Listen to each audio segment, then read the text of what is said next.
Billionaire investor Chamath Palihapitiya triggered controversy online after saying that, quote, nobody cares about the Uyghurs in China during a podcast episode with Jason Calacanis. Let's watch. Nobody cares about. Nobody cares about what's happening to the Uyghurs. Okay, you bring it up because you really care, and I think that's nice that you care. The rest of us don't care. I'm just telling you a very hard. Wait, you're saying you personally don't care? I'm telling you a very hard, ugly truth. Okay, of all the things that I care about, yes, it is below my line. Chamath Palihapitiya is part owner of the NBA's Golden State Warriors, and the Warriors denounced Chamath's remarks amid the fallout, but did not actually use the term Uyghurs in the response, saying, quote, as a limited investor who has no day-to-day operating functions with the Warriors, Mr. Palihapitiya does not speak on behalf of our franchise, and his views certainly don't reflect those of our organization. Chamath then tweeted out an apology saying, quote, in re-listening to this week's podcast, I recognize that I come across as lacking empathy. As a refugee, my family fled a country with its own set of human rights issues, so this is something that is very much a part of my lived experience. To be clear, my belief is that human rights matter whether in China, the U.S., or elsewhere, full stop. Palihapitiya's monetary ties to the Democratic Party provoked a response from conservatives who called out the billionaire for giving the Chinese Communist Party a pass.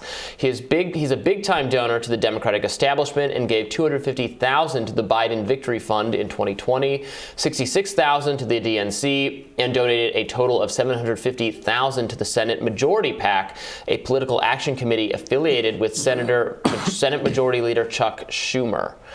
So, yeah, I mean, I think that's a pretty galling hypocrisy to be all about human rights and civil liberties, and then just to say why would you even say that if you actually don't care about them? Just keep that to yourself. Don't say that. Don't wholesale write off groups of people and be like, no, I don't care about them. Do it like the rest of the world does it.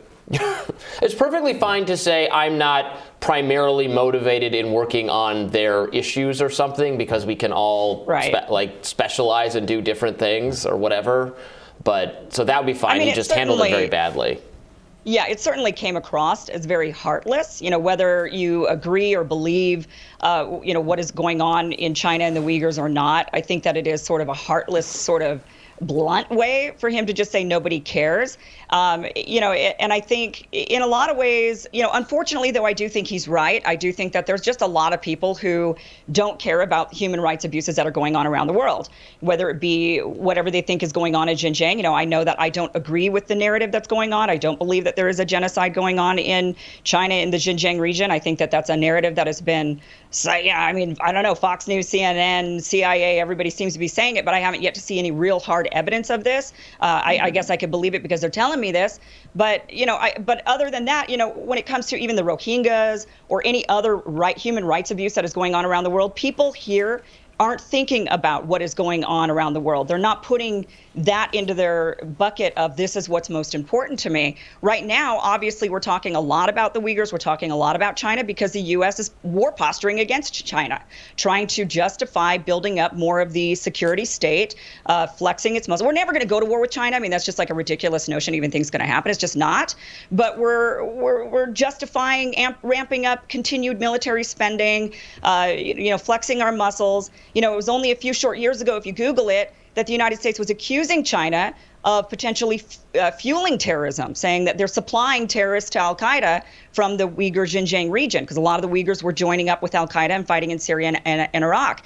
And they were saying, oh, look at what China's doing. They're not stopping this from happening. And then suddenly the narrative shifts as soon as those fighters have to go home. China doesn't know what to do with those fighters. They stick them in these camps and they start to try to re-educate them. And now we flip the script and we say it's genocide. Well, I think we shouldn't be. Yes, you're right that we're not going to have a military confrontation with China. We shouldn't. We got to watch the rhetoric on that front. I do, though, have a lot of concern with how much self-censoring our companies, our various sectors are doing in order to appease the totalitarian Communist Party of China, which is not to excuse, the human rights abuses of our own government or our own government's foreign policy, but China, there's no free speech, there's limited civil liberties because of their government is so bad, and we shouldn't be censoring ourselves in order to try to have basketball games in China, which drives me crazy.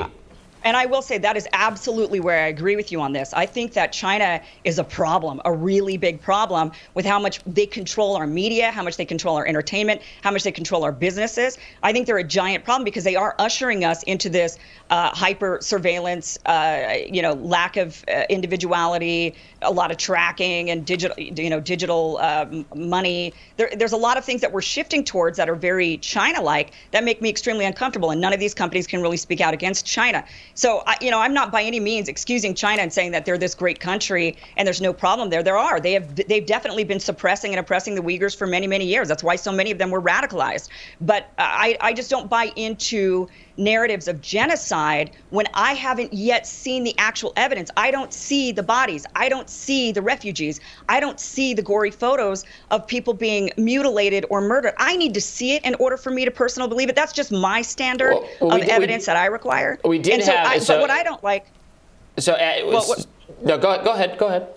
Well, what I don't like is that anybody, including, this gentleman who, maybe made seemed to be flippant remarks. What I don't like is that anybody who then counters it and says, look, I don't know if I even believe this, or, I haven't seen anything to believe it. Suddenly we're all called genocide deniers and we're demonized. And we've seen this playbook before, even recently now, with what is going on with the pandemic. If you counter the narrative and they tell you have to believe this without evidence, and if you counter that, suddenly you're this evil, immoral person.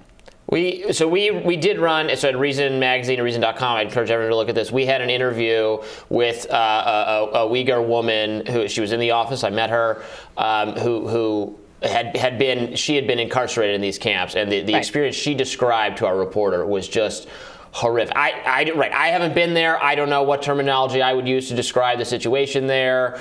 I think the points you raised are interesting, but what she described was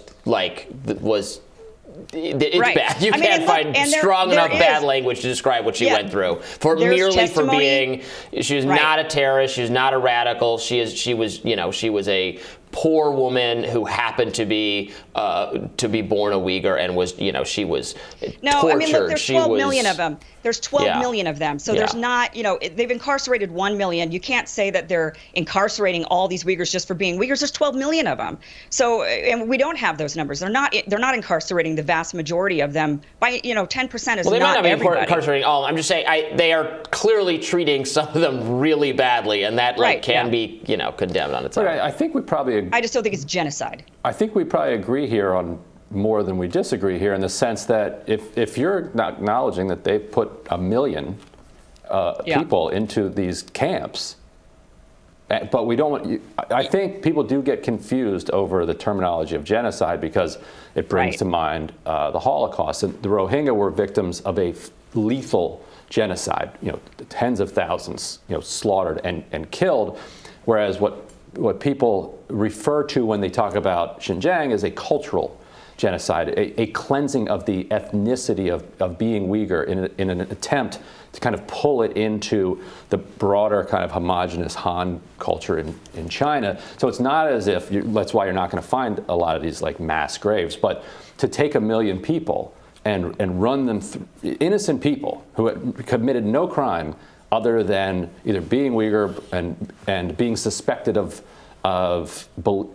maybe having some friends who believe something that the Chinese government doesn't want you to believe. To put 1 million people through those camps is something that we could say is horrific. It's bad. Yeah, I definitely agree with you that, when it comes to the incarceration, I don't think that they're trying to eradicate the Uyghur culture. I think that they're actually trying to restore the historic Uyghur culture, which is with wine and dancing and women and men being able to mingle. When the more fundamentalist Islamist groups came in and started to convert people into more fundamentalist Islam, the women were told to wear burqas to cover up. They weren't allowed to mingle with men. And that is what China has made outlawed. They've outlawed that sort of fundamentalist, more radical form of Islam, like what we saw rise up in Iran, rise up in Saudi Arabia, rise up in Afghanistan in the 80s. China says you can't do that here. The burqa's banned, right? So there's definitely a something going on, and I agree. The criticism that we should be looking at is, look, if you're just going to round a bunch of people up and accuse them of believing something and throw them in a prison because of their religion or their ideas, where is your burden of proof of that? Like, you can't just round a person up just because you suspect that they might be believing this fundamental ideology. You need to show us some proof. That is what we should be criticizing, their lack of of actual trials and evidence for throwing these people suspected of fundamentalism in prison. But again, it just doesn't rise to this level of warmongering talk that is meant to war posture against China. I just don't agree with that because I haven't seen the evidence of it. No war with China. No war with China. We're not. Yes, we should turn down the Tom Cotton button. We're not going to do it. And we shouldn't do it. I agree with that. We're not going to do it. It's not going to happen. Probably not going to do it. All right, tomorrow on Rising, Brianna Joy Gray will join us to discuss how to challenge President Biden from the left. Put my glasses back on here. And Sochi Namiki will be here to break down the New York gubernatorial race. Be sure to like, share, and subscribe so you never miss a video, and we will see you guys tomorrow. See you then. Take care.